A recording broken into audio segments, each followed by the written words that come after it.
जरा एक पल के लिए रुकिए।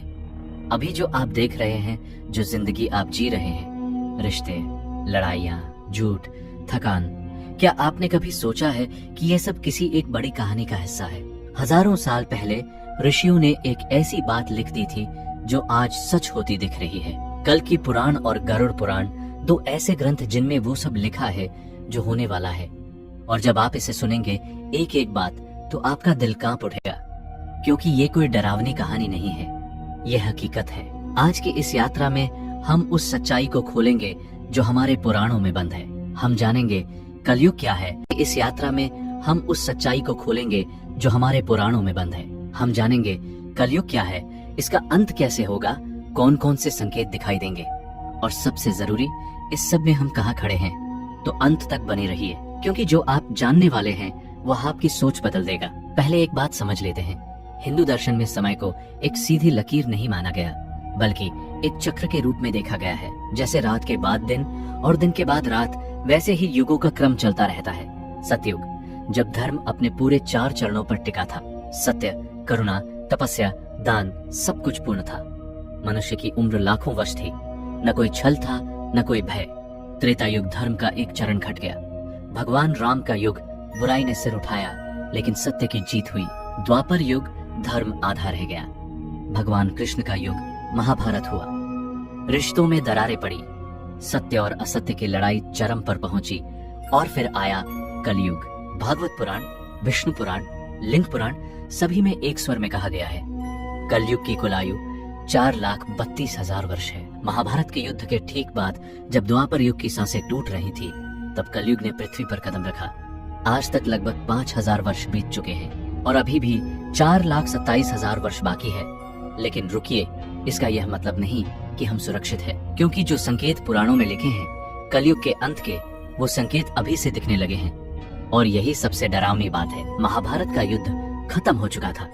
कुरुक्षेत्र की धरती पर करोड़ों योद्धाओं का खून बह चुका था। जिस साम्राज्य के लिए लड़े थे वह जीत लिया था, लेकिन जीत के बाद भी धर्मराज युधिष्ठिर के चेहरे पर कोई खुशी नहीं थी। वे रात को सो नहीं पाते थे। एक रात उन्होंने अपने चारों भाइयों को बुलाया।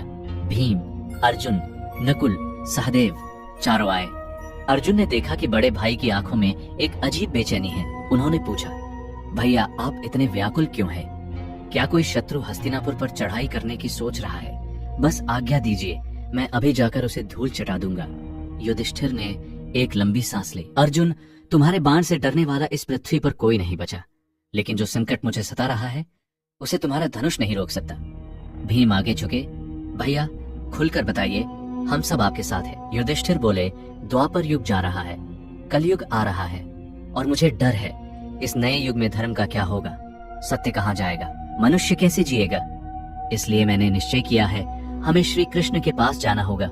केवल वही इस प्रश्न का उत्तर दे सकते हैं। 5 पांडव अगले ही दिन रथ पर सवार होकर द्वारिका की ओर चल पड़े।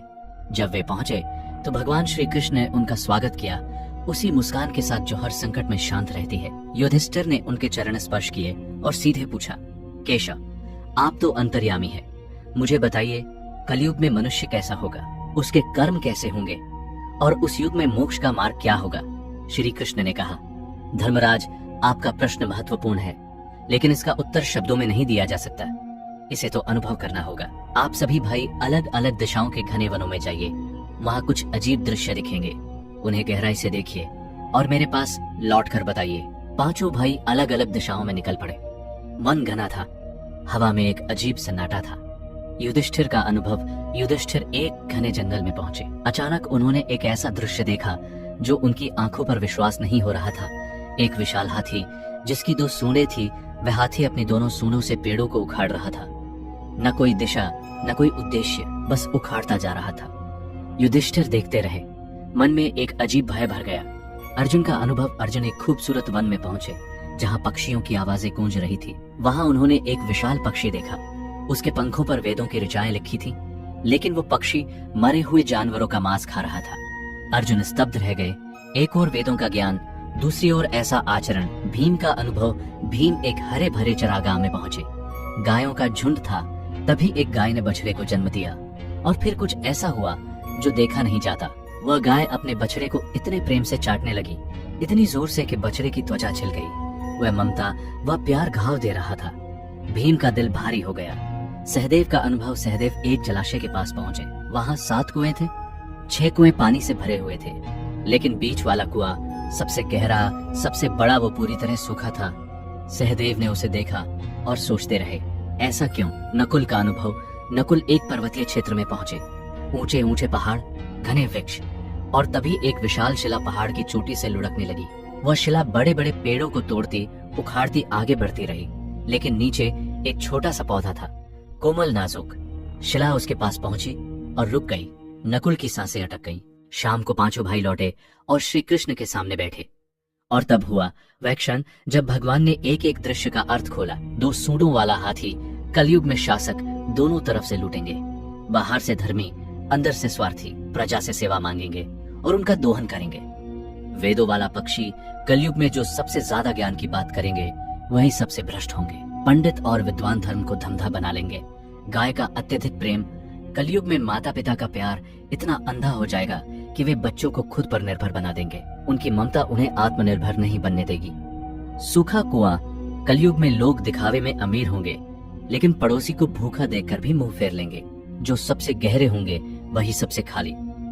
छोटा पौधा, कलयुग में न धन काम आएगा न सत्ता, लेकिन सच्ची भक्ति भले ही एक छोटे पौधे जितनी हो, वो हर विनाश को रोक सकती है। अब हम उस संवाद पर आते हैं जो शायद सबसे ज्यादा जरूरी है। गरुड़ पुराण में एक प्रसंग है जहाँ गरुड़ जी, जो भगवान विष्णु के वाहन है, जो तीनों लोकों में सबसे तेज उड़ सकते हैं, वे एक दिन भगवान विष्णु के चरणों में बैठकर पूछते हैं, प्रभु, चारों युगों में कलयुग को सबसे भयावह क्यों कहा जाता है? इसका अंत कैसे होगा और उस अंत के संकेत क्या होंगे? भगवान विष्णु शांत स्वर में बोले, गरुड़, इस प्रश्न का उत्तर सरल नहीं है, लेकिन जो मैं बताने वाला हूँ उसे ध्यान से सुनो, क्योंकि ये केवल भविष्य की बात नहीं है, ये एक चेतावनी है। जो सुने वह संभल जाए। और फिर भगवान विष्णु ने 5 संकेत बताए। कलयुग के अंत के। भगवान विष्णु ने कहा, गरुड़, जब कलयुग अपने अंतिम चरण में होगा तब मनुष्य की उम्र मात्र 20 वर्ष रह जाएगी। सोचिए, 20 साल। आज हम 60, 70, 80 साल जीते हैं, लेकिन उस समय 20 साल में जिंदगी पूरी हो जाएगी। लेकिन इससे भी ज्यादा दर्दनाक ये है, 12 साल की उम्र में ही बुढ़ापे के लक्षण दिखने लगेंगे। बाल सफेद हो जाएंगे, चेहरे पर झुर्रियां आ जाएंगी, शरीर थका हुआ और बीमार हो जाएगा। बचपन और बुढ़ापे के बीच जवानी जैसी कोई चीज नहीं रहेगी। और सबसे दुखद बात, 8-9 साल की लड़कियां माँ बन जाएंगी। उनकी उम्र इतनी नहीं होगी कि वे खुद को संभाल सकें, तो बच्चों को क्या संभालेंगी? कुपोषण, बीमारी, कमजोरी, हर तरफ। समाज की नींव, परिवार पूरी तरह बिखर जाएगी। ये संकेत हमें क्या बताता है कि जब इंसान अपनी आत्मा की परवाह करना बंद कर देता है तो उसका शरीर भी जवाब देने लगता है। संकेत 2, नैतिकता का पूर्ण पतन। भगवान विष्णु ने आगे कहा, उस समय पतिव्रता स्त्रियां लगभग नहीं रहेगी, रिश्तों में विश्वास नहीं रहेगा, प्रेम एक व्यापार बन जाएगा। लोग एक दूसरे को केवल उपयोग की वस्तु की तरह देखेंगे। धार्मिक कार्यक्रम, पूजा, श्राद्ध, संस्कार, विवाह सब बंद हो जाएंगे। नहीं इसलिए कि लोग नास्तिक हो जाएंगे, बल्कि इसलिए कि उन्हें इन सब से कोई मतलब नहीं रहेगा। पानी की इतनी कमी होगी कि लोग नहाना छोड़ देंगे। खाने में मांसाहार का पूरी तरह बोलबाला होगा। सात्विक भोजन, फल, सब्जियां, अनाज दुर्लभ हो जाएंगे। लोग चमकीले, भड़कीले कपड़े पहनेंगे, लेकिन अंदर से खोखले होंगे। जिंदगी बाहर से रंगीन और अंदर से खाली। यह संकेत हमें बताता है, जब समाज अपनी जड़ों से कट जाता है तो वह सिर्फ दिखावे पर टिका रहता है, और दिखावे पर टिकी हुई चीजें ज्यादा देर नहीं टिकती। संकेत 3, प्रकृति का विनाश। भगवान विष्णु ने कहा, गरुड़, उस समय वृक्ष फल देना बंद कर देंगे। जरा सोचिए, आज हम जंगल काट रहे हैं, नदियां प्रदूषित हो रही हैं, पहाड़ खोखले हो रहे हैं। हम सोचते हैं ये बस विकास है, लेकिन कलयुग के अंत में यह विकास अपनी कीमत वसूल करेगा। पेड़ रहेंगे लेकिन फल नहीं देंगे। पूरी धरती पर केवल एक पेड़ बचेगा जो जीवित रहेगा, शमी वृक्ष। बाकी सब जैसे कि सूख जाएंगे। गायों की पूजा बंद हो जाएगी, उन्हें केवल दूध और मांस के लिए रखा जाएगा। शाकाहार लगभग खत्म हो जाएगा। जो धरती कभी धरती माता कहलाती थी वह बांझ हो जाएगी। यह संकेत एक दर्पण है जो हमें आज दिखाता है कि हम क्या कर रहे हैं और कहां जा रहे हैं। संकेत 4, भीषण सूखा और अकाल। भगवान विष्णु बोले, उस समय आसमान से वर्षा बंद हो जाएगी, खेत सूख जाएंगे, अनाज नहीं उगेगा, और जो थोड़ा बहुत उगेगा वह इतना छोटा, इतना रसहीन और इतना पोषणहीन होगा कि उससे भूख भी नहीं मिटेगी। फलों में रस नहीं होगा, नदियां सूख जाएंगी, केवल बकरियों का दूध मिलेगा, वही जीने का सहारा होगा। लोग भूख से तड़पेंगे, पानी के लिए लड़ेंगे, जो एक दूसरे के दुश्मन बनेंगे, वे अन्न और जल के लिए। यह सुनकर दिल भारी हो जाता है।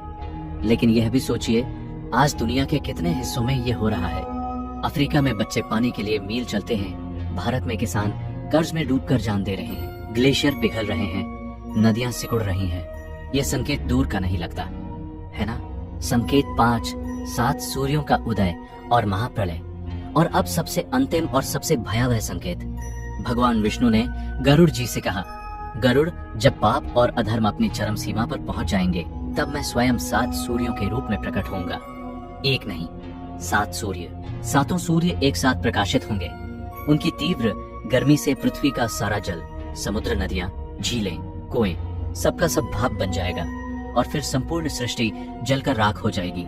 लेकिन यह अंत नहीं है। इसके बाद भगवान विष्णु रुद्र रूप में प्रकट होंगे और वे ऐसे मेघ उत्पन्न करेंगे जो 100 साल तक निरंतर बरसेंगे। 100 साल की वर्षा, पूरी पृथ्वी जलमग्न हो जाएगी और इस तरह कलयुग का अंत होगा। सृष्टि का ये चक्र पूर्ण होगा। यह सुनकर रोंगटे खड़े हो जाते हैं। लेकिन यहीं पर भगवान विष्णु एक और बात कहते हैं जो सबसे जरूरी है। भगवान विष्णु ने गरुड़ जी को समझाया, यह विनाश कोई दंड नहीं है, यह सृष्टि के चक्र का एक स्वाभाविक हिस्सा है। जैसे रात के बाद सुबह आती है, वैसे ही इस महाप्रलय के बाद एक नई, शुद्ध और पवित्र सृष्टि का जन्म होगा। उस नई सृष्टि में धर्म फिर से 4 चरणों पर खड़ा होगा। सतयुग फिर से लौटेगा और जो इस कलयुग में भी, इस अंधेरे में भी सच्चाई के साथ खड़े रहेंगे, धर्म का पालन करेंगे, भक्ति को नहीं छोड़ेंगे, वे इस नई सृष्टि में अपना स्थान पाएंगे। ये वही बात है जो नकुल ने वन में देखी थी। वो छोटा सा पौधा जिसने उस विशाल शिला को रोक दिया था। सत्य, भक्ति और धर्म चाहे कितने भी छोटे क्यों ना हो, वे विनाश के सामने भी झुकते नहीं। अब एक पल के लिए पुराण से बाहर आइए और अपनी जिंदगी को देखिए। क्या आपने कभी महसूस किया है कि रिश्तों में पहले जैसी गर्माहट नहीं रही? क्या आपने कभी महसूस किया है कि लोग ज्यादा स्मार्ट हो गए हैं लेकिन अच्छे कम हो गए हैं? क्या आपने देखा है कि जो सबसे बड़ा भाषण देते हैं धर्म का, वही सबसे ज्यादा पाखंड करते हैं? क्या आपने देखा है कि प्रकृति रो रही है? बाढ़, सूखा, गर्मी, तूफान, हर तरफ। ये सब बातें जो हमारे पुराणों में हजारों साल पहले लिखी गईं, वे आज आंखों के सामने घट रही हैं। लेकिन यहाँ एक बात ध्यान से सुनिए। कलयुग का सबसे बड़ा रहस्य ये है कि इस युग में मोक्ष का मार्ग सबसे आसान है। सतयुग में लाखों साल की तपस्या लगती थी। त्रेता युग में कठोर यज्ञ करने पड़ते थे। द्वापर युग में पूजा पाठ के अनगिनत नियम थे। लेकिन कलयुग में केवल भगवान के नाम का जाप, केवल सच बोलना, केवल किसी को कष्ट न देना, इतना काफी है। भागवत पुराण कहता है, कलो केवल हरि नाम। कलयुग में केवल हरि का नाम ही काफी है। यानी इस सबसे कठिन युग में भी भगवान ने रास्ता सबसे आसान रखा है। ये उनकी करुणा नहीं तो क्या है। जब युधिष्ठिर ने श्री कृष्ण से विदा ली तो उनके मन में एक शांति थी जो पहले नहीं थी। उन्हें समझ आ गया था, कलयुग डरावना है लेकिन असंभव नहीं। इसमें जीना कठिन है लेकिन असाध्य नहीं। इसमें टिके रहना, सच्चाई, प्रेम और भक्ति के साथ, यही सबसे बड़ी जीत है। और आज हम भी यही सीखते हैं। आप इस कलयुग में हैं, यह आपकी गलती नहीं, ये काल का चक्र है। लेकिन आप ये चुन सकते हैं कि आप उस विशाल शिला की तरह बनेंगे जो सब कुछ तोड़ती है, या उस छोटे पौधे की तरह जो अपनी जगह पर खड़ा रहता है। और जो खड़ा रहता है वही बचता है। जो सच्चाई के साथ खड़ा रहता है वही नई सृष्टि में अपना स्थान पाता है। तो ये था कल्कि पुराण और गरुड़ पुराण का वह सच जो रोंगटे खड़े कर देता है, लेकिन साथ ही एक उम्मीद भी देता है। अगर ये जानकारी आपके दिल तक पहुंची हो तो इसे उन लोगों तक जरूर पहुंचाइए जिन्हें इसकी जरूरत है, क्योंकि एक दीपक दूसरे दीपक को जलाता है और अंधेरे में एक दीपक भी काफी होता है। जय श्री कृष्ण।